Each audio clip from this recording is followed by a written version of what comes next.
Trying to watch this movie, you heard? Spin the yard. Champion. Brooklyn. Mixed by Chameleon. Y'all already know the vibration. This is what we do, you heard? I got bars too, you heard?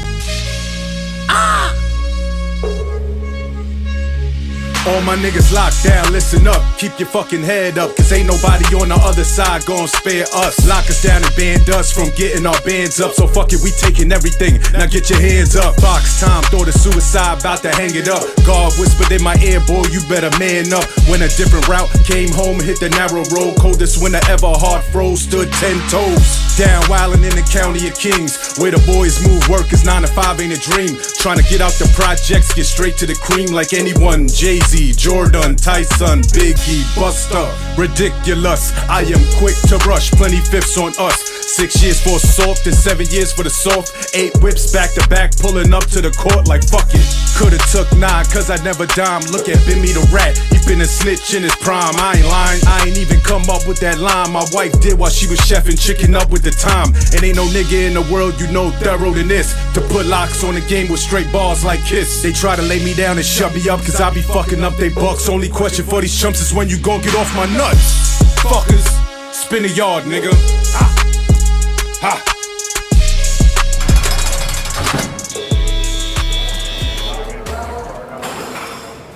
It's your boy Champ, y'all know the vibrations. Listen, I'm here with someone who made you drop, wiggle to all the ladies and all of that. And they got all of us guys, you know, up on the ladies when they was dropping and wiggling and all that.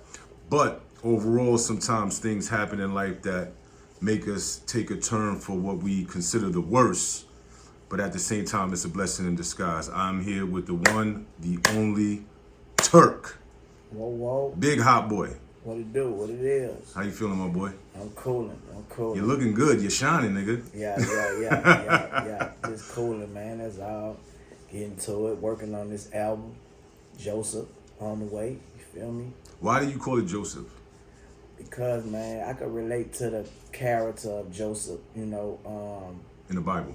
Yeah, if you go to Genesis chapter 37 through 50 in the Bible, when I was locked up, I used to read that story a lot. And just how Joseph was betrayed, lied on, put in jail, and hated on because of his favor. You know, I can relate to it like wholeheartedly. You know what I'm saying? And when I was locked up, I always felt like I was gonna be Joseph. You feel me? And as the time went by, as I got out and was moving through these streets and stuff, man, it just manifested more and more in my life, you know. And in 2024, man, it just finally hit me like, damn, you Joseph, you know, in the spirit. And my album just basically just talk about a lot of things similar to how Joseph had to suffer and become the person that he became. Yep. You know what I'm saying? Suffering always reveal a bigger purpose, you know. And the things that I went through made me into the person that I am today, you know what I'm saying? I wouldn't change it for nothing, and I don't regret nothing that I went through. But, right. You know, Joseph was a depiction of that, you know what I'm saying? Absolutely, I agree with you because you know that saying that God favors fools and children. Yeah. And as we come up in environments we come up in, we make some of the most foolish decisions. But then if we're blessed enough to live through those decisions, right, and have a positive outcome, in retrospect, we understand why. Yeah. You know what I'm saying? So I feel you on that.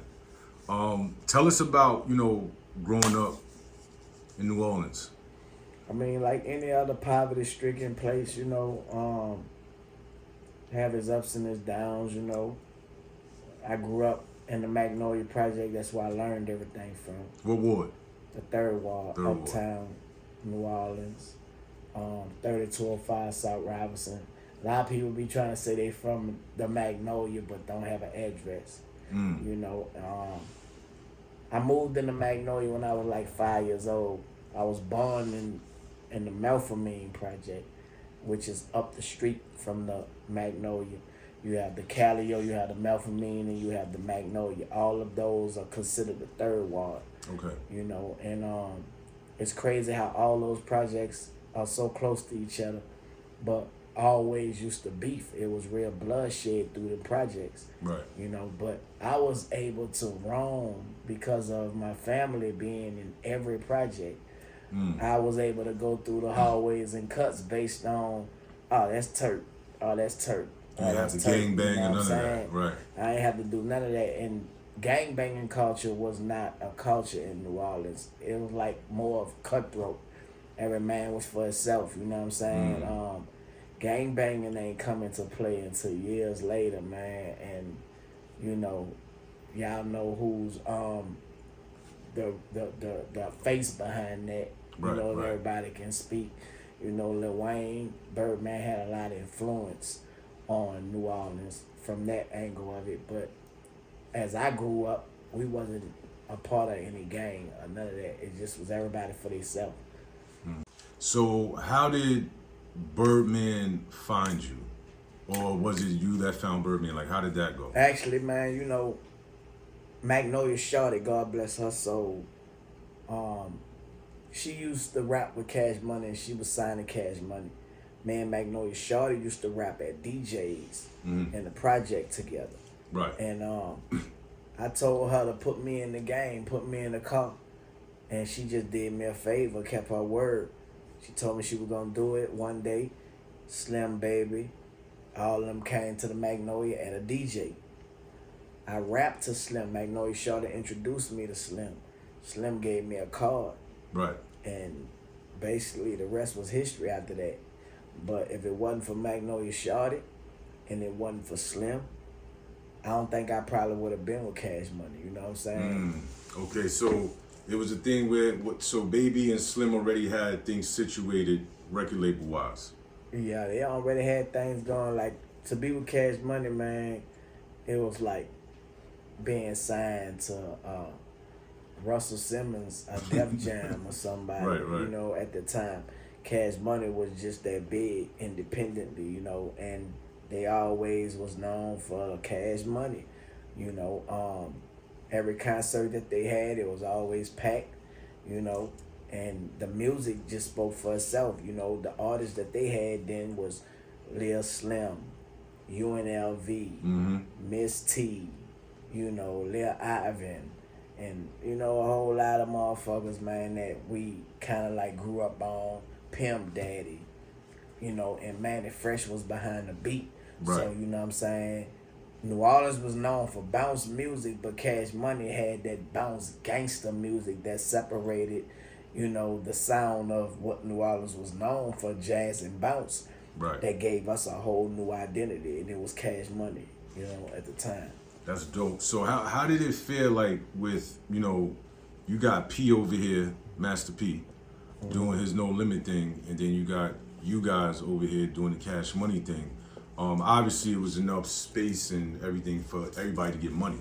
It wasn't you know really no feeling, man, because, and a lot of people be getting it misunderstood when I say people in New Orleans didn't listen to P like that.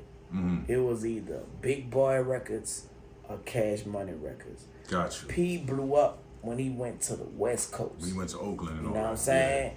Yeah. And we wasn't really into P like that. You feel me? And that's just the God honest truth. P will tell you that himself. If, you know, he gonna keep it real.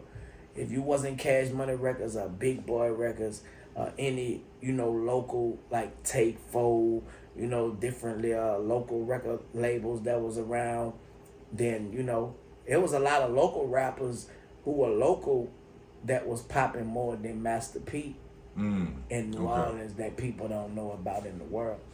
So as far as like production is concerned with Cash Money, you know, I know Manny Fresh is the pinnacle of Cash Money, but were there other producers within the Cash Money structure that helped create the sound? Manny Fresh did everything. He did everything. Of course, he had Beowulf, Sticky Fingers, you know, people that assist him on a track.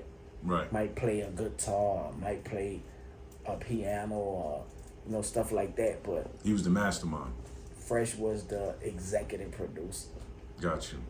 That's what's up. So, what was some of the struggles I would say you endured? You know, being a young boy, getting into the rap game and reaching such a high level of success at a young age. I say the struggles were like a drug addiction. Mm-hmm. You know, you start off as recreational, having fun, and then, you know, too much become a habit, and now your body depending on it, your mind depending on it. Mm-hmm. You know, the drugs, man. You know what I'm saying? That was the turnaround part for me. You know what I'm saying? And battling addiction, right, my whole career, in and out of jail. You know. So jail didn't help you slow down. Nah, on the drug use. It when made I it was worse. in jail, I was getting drugs in jail. Mm-hmm. You know, like when I was drugging, it wasn't no place where I couldn't get drugs at. I go to a rehab, Mm-hmm. get drugs in the rehab. I go to jail, get drugs in jail. It wasn't until I wanted to stop that I stopped. You know what I'm saying? Right. And that was when I caught my charge in Memphis. You know what I'm saying? And Right. I had to go through all the time from attempted murder on the police. Mm. And that's when, you know, it was like, That's when the light bulb do went this off. shit. Yeah. Spin the yard, nigga. Ha!